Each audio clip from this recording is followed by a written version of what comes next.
And we are starting. Right. Hello everybody. I'm here. One of my guests is Mr. Will Antolin, a hard money lender. We met a couple weeks ago via social media somehow. We connected on a couple calls, and so I asked him if he could come join me for a quick talk about what he does as far as being a hard money lender, how that would work within what I do as a real estate investor, and try to put myself in that position where I am a seasoned investor. I haven't used hard money lending yet, but to where it may help somebody out there as well as myself understand what all hard money lending is all about. So with no further ado, Mr. Edwill, thank you for joining me, and yeah, tell us about what you're doing right now. Yeah. Hi, George. Thank you, first of all, for having me and being able to introduce me to your group. It's an opportunity to serve a lot more people because I've been reaching out to people one on one, but being on a podcast and being able to talk to your clients, this is a wonderful opportunity to be able to use technology to help a lot more people all at one time. My name is Edwill Antolin. I'm also a real estate investor. George mentioned that I'm a hard money lender, hard money broker actually, and I'll explain the difference here in a minute. I'm also an investor, so I know what investors go through, and I know what they look for when it comes to hard money. Um, so first of all, the difference between a hard money lender and a hard money broker. A lender basically has a set of rules that or guidelines that they use in order to qualify people. The good news about being a hard money broker is I'm able to access a bunch of these lenders who have different sets of rules. One Oh, lender, for example, will only loan if you have a 660 credit score, whereas wow. another lender wouldn't mind if you have a 550 credit score. There are some lenders who will loan only if you have more than two rehabs, whereas other Right. lenders will lend if you have none at all. And so, being a hard money broker allows you to access. So, because every client is different, every client has their own situation. Every property has their own situation. And by being able to take somebody's situation, like you're, let's say, for example, George, you're buying a single family residence and you have a certain credit score, I can then take your criteria as well as the properties and find a lender that will fit that. Okay, man. Yeah, I guess the easiest example is, let's say you're looking for a car, and Hmm. if you go to a Ford dealership, for example, all you'll see are Fords, right? Yes. Whereas if you go to a car broker, you could tell me what you're looking for, and I can find that in a Ford, in a Chevy, in a BMW, or a Mercedes Benz. So Nice. you have that flexibility. Okay, that Yeah. sounds good, man. Thank you for breaking that down, Edwin. Oh, you're welcome, George. And you also mentioned about the difference between private money and hard money.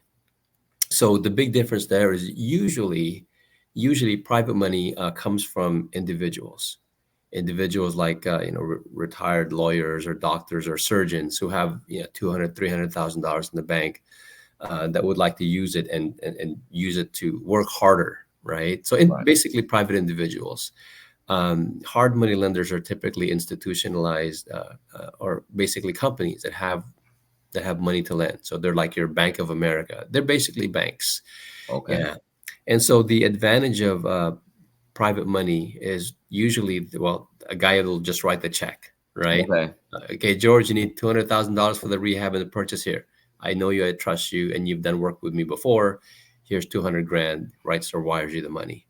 Got it. Whereas a hard money lender will ask you to gather a lot more paperwork.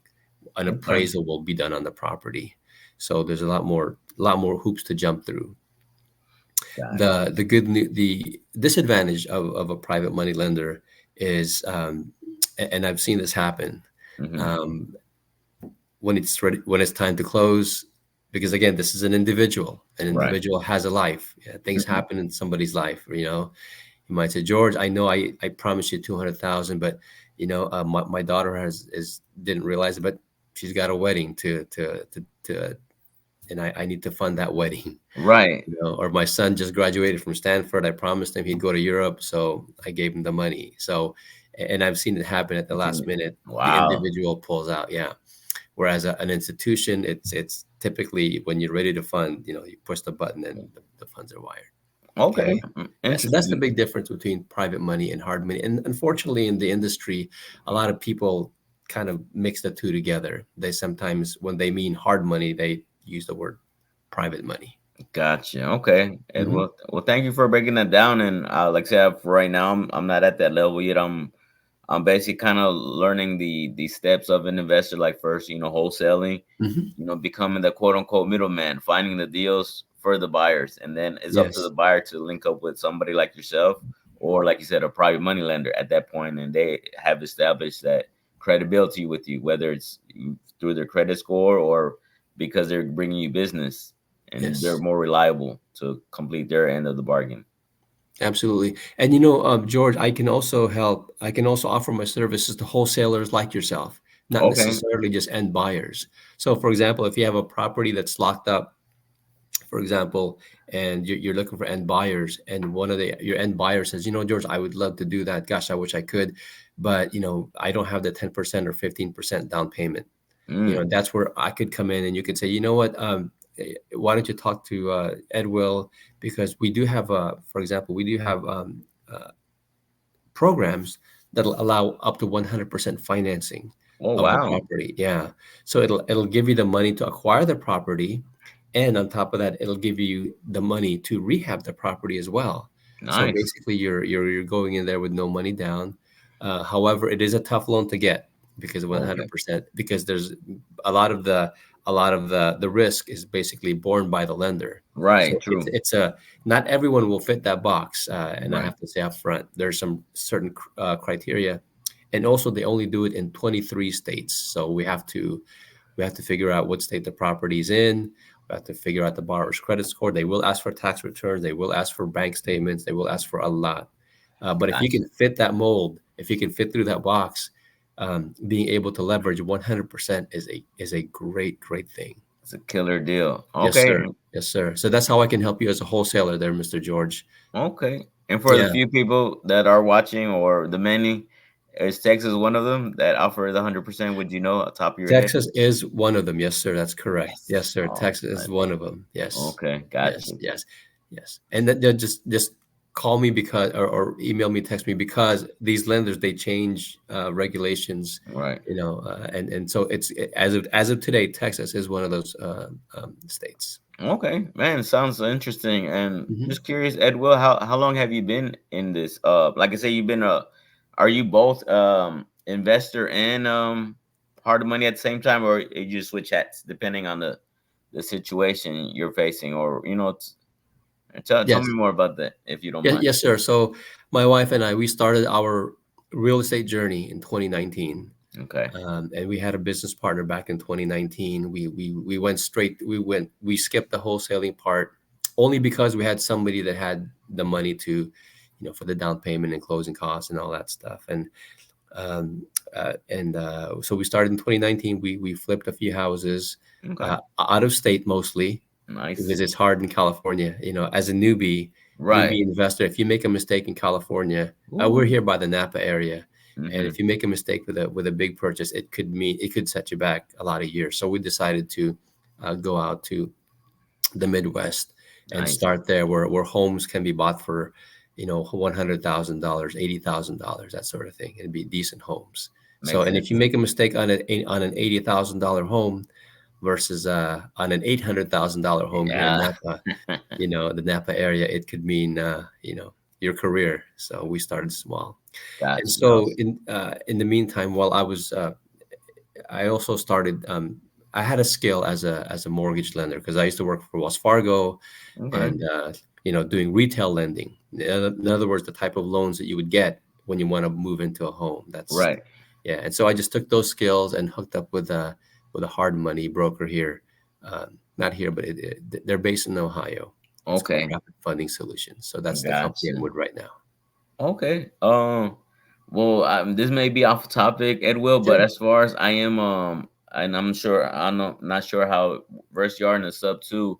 I have run into the situation where, because of the current mortgage rates, sometimes the seller that is a veteran, he obviously can't sell because he's trying to use his a VA entitlement. Do you know anything about that, or would you happen to know if they can use basically buy two properties with the same VA loan, or is that a separate deal Yeah, from you know your? what, George, I don't know the answer to that. I don't Hmm. know the answer to that. It's yeah, they VA has it what they call their entitlement or eligibility, Right. and yeah, as far as I know, you can only use it one home at a time. Okay. But I don't know, and I've heard of it bounced around in the sub two circles about VA eligibility, Right. but I don't know the answer to that. Okay, no problem. Appreciate you. Just seeing if you knew about that as far as a lender, because I know Mhm. it's depending on the person's situation, and if they're a veteran, obviously they get a couple more benefits with eligibility, Yes. and just something I ran into. But yeah, well, shoot, so you said before hard money lending and jumping into the real estate investing world, you Mhm. were basically a mortgage lender, or dealing with Yes, I was a money, loan officer loan for officer. Wells Fargo, and then after that, I also did my I did some time work for a nonprofit organization, helping people find jobs, which was nice. Oh, And sweet. then I decided, it was time to start moving into real estate, which is really what I want to do. In the end, George, and I'm sure this is probably your goal as well, Mm-hmm. as well as all of us who are listening in at some point, is real estate will provide us that passive income. The type of Right. income that will uh, that will provide us money whether we're working or not. So that's True. everyone's dream, I think, and that's mine as well. Okay. I'm Oh, just on the road to doing that. So. gotcha. And just curious, Edwin, and I appreciate you sharing that. As far as Mhm. when you do, I'm pretty sure you're still investing at this time. But do Mhm. you happen to use your own services as far as a hard money lender and in those situations, or? Yes, yes, I will, and I say I will because when I did this latest project that we have in North Carolina, Mm-hmm. I did not use my own. I wasn't lending at the time. Yeah, Okay. with Rapid Funding Solutions, I was with another company, and I wanted to use another, and that company was a see, this is a perfect example. That company that I was with was a direct lender, Okay. and they did not have the type of program that I needed in order to purchase this property in North Carolina. But now that I'm a broker, I have all these options, so I could have definitely used my own services, but I Nice, didn't nice. at the time. Yeah, Cool. yeah. I'm sure it's a learning experience, and it got you way farther each time. And as far as farther, it will obviously you're providing your hard money lending services. Where do Mhm. you see yourself like in maybe 10 years from now, or maybe five?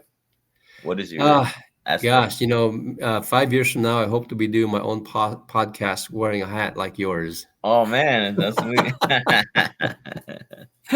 Love it, love it. No, I'm kidding, George. 5 years from now, I'm 58, so I'll be 63 by that time. Hmm. I hope to be, just earning passive income and Okay, spending my time with my family. gotcha, Yeah, doing having a, waking up in the morning and having an empty slate of things to do. You know, gotcha. yeah, Like but just fill it in with family stuff, family and church. That's really the goal, and I think that real estate will provide us that one way or another. man, yes sir, yes sir. I love that you mentioned church because I think for myself, kind of figuring stuff out the first 2 years, I tell people like, man, it's making that step outside of the W-2 into this world. Hmm. It's so relatable to faith, to where you can't worry about tomorrow, you can't worry about next year. It's just going straight forward and being able to be humble enough to not know everything, and the right people aligning themselves with you, and learning and growing, like I say, being aligned with people like yourself, to where I may not need you right now, but somebody may need you. It's like, you can Edwill, I think he may be able to help you and just connect you, and learning Yeah. that this is about community at the end of the day. And first, keeping God in your life and learning how to be that servant leader, like they call it, like being a servant to God, and being a servant to your wife, to your kids, and then your community as well. Yeah, I'm glad you brought that up, George. Yeah, because definitely that's how we should. That's how we should approach our business, and I hope that more people approach it that way as well. And I Mhm. know in the sub two community, it's huge, Yes, and um, you hear that a lot. There are a lot of go givers. You are a big example of a go giver there, George. oh, thank you, thank you. No, you certainly are. So no, definitely. I'm so glad to be part of this community, and I'm grateful that you and I somehow our paths crossed. I can't remember how we did, but how our paths crossed. But Right. definitely, this is a relationship that we will that's a keeper for sure. For sure, for sure. Because I like the fact that you said that does happen sometimes when say you do use that private money lender, and like say something happens, oh, I gotta take my kids to a vacation or something, and sorry George, like, oh crap, what I do now? Yeah, Like, yeah. No, and it's I, good to I, have I was many just lenders. talking to Yeah. and the reason I can say that is I talked to a customer who at the very end at the signing she Mm, said that her private money lender said no, she needed the money, and yeah, the deal got fell it. through. Okay. So yeah, Cool, cool. yeah. So yeah. And just curious, well, Mhm. I don't know what this other question comes with what the current market is saying. Like, last time I checked, it was around 7.5 or 8%, the interest rate. How does that affect the hard money loans that you, or does that change as those rates change Yes, as sir. well? The hard money rates change not as often as the retail rates change, Hmm. but they do change, and it also depends on a number of factors. It'll depend on your credit score. It'll depend on the loan amount you're trying to borrow. Uh, so those are the two main determinants of what your credit score of what your your interest rate is going to be. Okay, that makes Hmm. sense. But the thing about hard money loans is it's not like your typical loan where you go to borrow money for the house you're going to be living in. An investment property loan is typically just a lot of it is based on the property itself and True. what you're going to do with it. Okay. Yep. Man, that's interesting, Edwill. And as far as in investing, are you currently looking for properties to acquire at this moment? At this moment, this project of ours in North Carolina is basically taking all of our attention and our funds. Oh But wow. certainly, once that is over, Hmm. once that is over, then we will go on to the next property because Okay. eventually I'm going to want to have a number of projects going on at once. That's the goal, George. That's the goal. Okay. Well, hopefully by then I'll be a little bit bigger, not in size, but in outreach to where maybe I can find you a couple properties to wherever you plan to market at next. Yes, sir. Yes, sir. And actually, yeah, I'm hoping to go to the Baltimore, Maryland area because I have boots on the ground. And just as a word of advice to all of us who are going to invest out of state, I cannot stress enough how important it is to trust and know the people that your boots on the ground because they're the ones that are there. So it's very, very important that you get to know them and that and Okay. trust them as well. True, true. That's a lot of trust and learning that teamwork thing, kind of, knowing that, you don't have to know everything yourself, but it's Yes. like reaching out to the people that do know, are relatable to you or have the same morals, to where they can be like your shadow, to where you don't have to Yeah. do the whole micromanaging. Like, George, what are you doing? Are you doing it Yeah, right? exactly. Like, man, Yeah. get on. You don't trust me or what? And then Yeah. learning how to give that leadership to other people. No, absolutely. Because yeah, for example, with us, with another property in St. Louis, I mean, St. Louis is what 1,000 miles away from California, so Hmm. you really have to know and trust the people you work with. Okay. Yeah, and George, reach out to me anytime. Whether it's with hard money or just talking investing. I'm always learning something from you. I think we've only been on the phone 2 or 3 times, but each Right. time I always pick up some sort of nugget from you. So Oh, you're very helpful. Yeah, thank if you. I could Thank call you. you every day, I would believe me because Yeah, man. I know I'll pick up something every day. Love it, love it. Yeah, and then maybe like say in person, being that you told me you have a Filipino background, I Mhm. kind of dabbled a little bit with the types of foods in your culture, the lumpias and other things. One You're of my making me best hungry friends. now, George. It's almost 11:30. You're making me hungry. Oh man, but yeah, it will. I think we pretty much covered everything, but Mhm. in case anybody's interested or they may, obviously you say you cover about 23 states, you said, or No, this one particular lender covers 23 states with the specific program that I mentioned to you, the 100% okay. financing. Yeah, it's not available in every state, Hmm. but we have. I basically cover all 50 because if one lender doesn't cover that state, another one will. Okay. Well, what I'll do once I finish editing this, Edwill, Mhm. I'll put your contact information. If anybody wants to reach out to you, they can either reach out to you via email and get connected with you and see, if you guys can work together or provide that assistance or at least what you can offer, and if it fits their criteria as Yeah, that'd well. be great. I appreciate that, George. Thank you so much for allowing me the opportunity to serve a lot of people. I really appreciate that. I appreciate you, my man, and you go ahead and get to eating, and you can think of me when you're eating that delicious scrumptious. Well, you mentioned lumpia, so I'll definitely go with some Filipino food here in a few minutes. There you Yep. go. All right. Well, yeah, guys. Like I say, if you need any hard money loans or anything like that, or see if Edwill has good programs for you, feel free to reach out to him. I'll put the information in the description. And thank you again for watching this, and hopefully it provided some value to you guys. And yeah, just hopefully maybe what's that phrase they say on YouTube? Subscribe and hit the like button. Maybe I'll Definitely. get some lumpia after that. All right, Ed. All right, George. Bye, everyone. Take care. All right.